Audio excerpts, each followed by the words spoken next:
بسم اللہ الرحمن الرحیم۔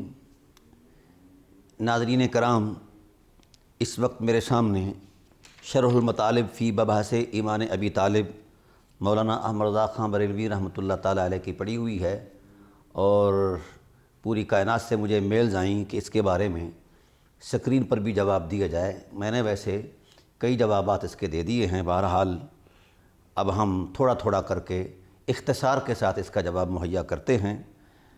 ہم ہر آیت کے اعتبار سے جواب دیں گے اور پھر اس کے بعد روایات کی طرف آئیں گے۔ پہلی آیت کریمہ انک لا تہدی من احببت ولکن اللہ یہدی من یشاء، یہ آیت کریمہ سورہ قصص کی آیت کریمہ ہے اور یہ 56 نمبر آیت کریمہ ہے۔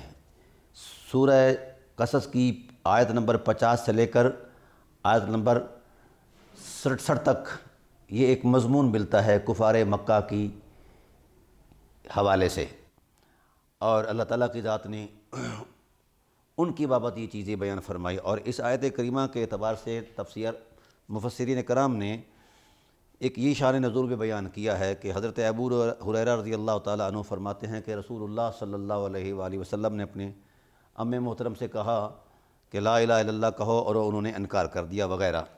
اس طرح کا یہ ایک تسلسل ملتا ہے۔ تو اللہ تعالیٰ نے ارشاد فرمایا جس کو آپ محبوب جانتے ہیں اس کو آپ ہدایت نہیں کر سکتے۔ اب اس آیت کریمہ پر صاحب شرح المطالب نے اجمع المفسرون کا جملہ نقل کیا، اجمع المسلمون کا نقل کیا۔ یہاں تک کہ یہ سوال تھا اور یہ ہر آدمی جانتا ہے۔ ناظرین کرام، اب اس بارے میں صرف اتنی سی بات ہے کہ پہلے ہم اس روایت کا جائزہ لیتے ہیں کہ یہ روایت بنتی بھی ہے کہ نہیں بنتی۔ یہ کوئی بات نہیں کہ ذخیرہ علم میں کہیں کوئی چیز آ جائے تو وہ تصدیق شدہ ہوتی ہے۔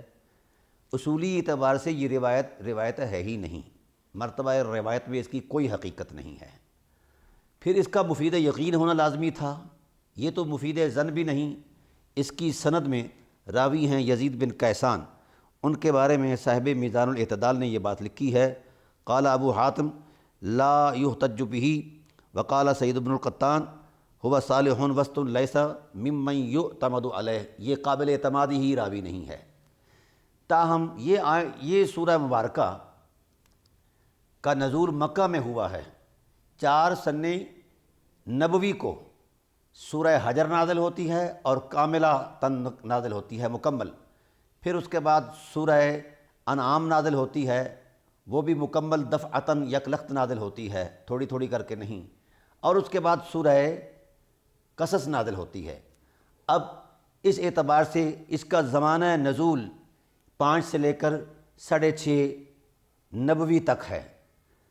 جناب ابو طالب علیہ السلام کا وصال مبارک 10 سن نبوی کو ہے، یعنی ابھی وصال مبارک کو 4 سال باقی ہیں۔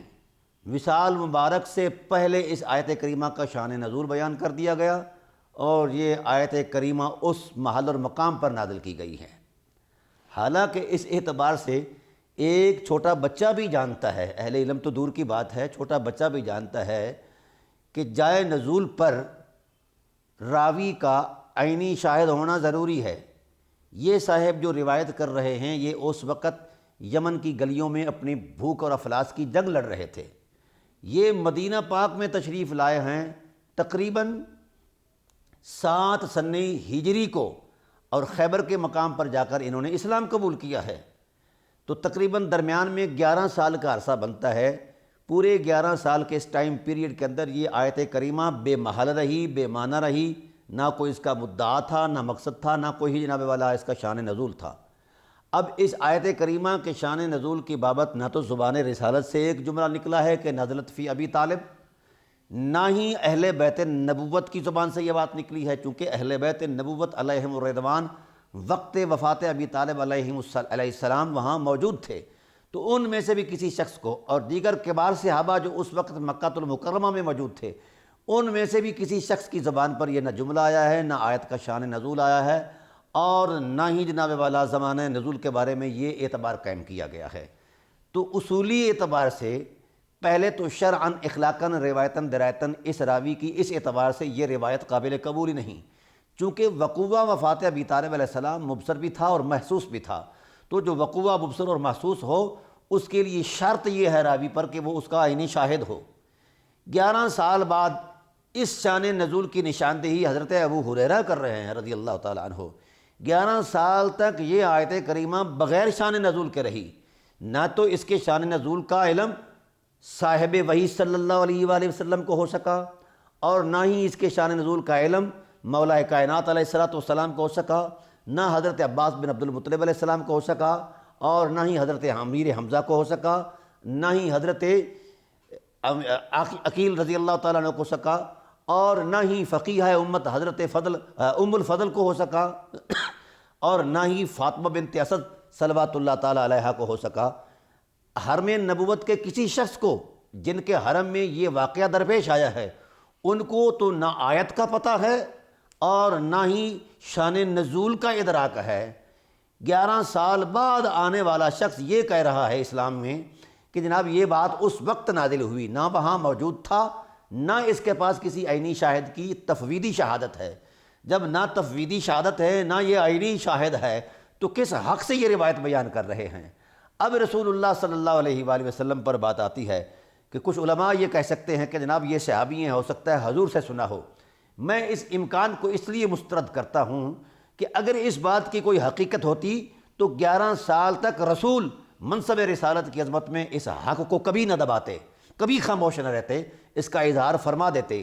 چونکہ نزول قرآن کا تسلسل جاری اور ساری تھا، اب اس اعتبار سے ضروری ٹھہرا، حضور کی عادت مبارکہ بھی یہی تھی، جب بھی کسی حساس معاملے میں کوئی بات نازل ہوتی تو اسے فی الفور بیان فرما دیتے، کیونکہ لِتُبَيِّنَ لِلنَّاسِ مَا نُزِّلَ إِلَيْهِمْ آپ کا منصب ہے کہ اے حبیب جب بھی جو کچھ بھی آپ پر نازل ہو اس کو فوراً بیان فرما دیا کریں۔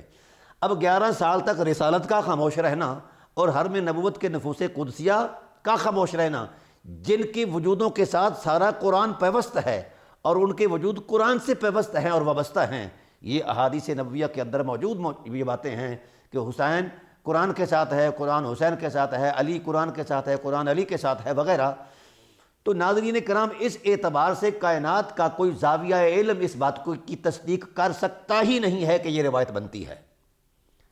قانونی اعتبار سے بھی اگر الزام پر مبنی کسی نے گفتگو کرنی ہو تو وہ مضبوط پیرائے میں مضبوط شہادت دے۔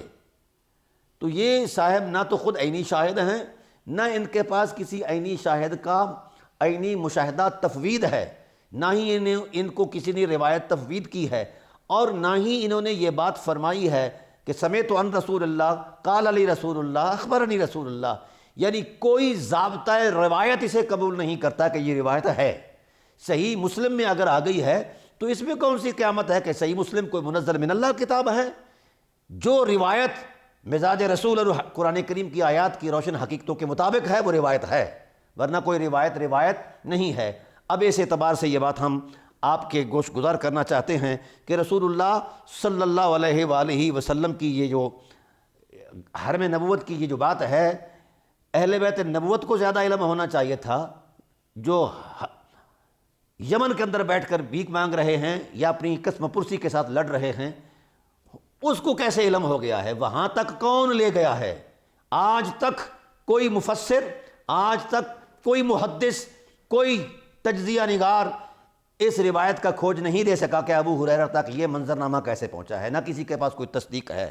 اور یہاں امام راضی کا ایک حوالہ پیش کرتا ہوں، انہوں نے اسی آیت کے ضمن میں لکھا ہے، فرماتے ہیں کہ لا دلالت فی ظاہرہا علی کفر ابی طالب، اس آیت کریمہ کی ظاہری دلالت کفر ابی طالب میں ہے ہی نہیں۔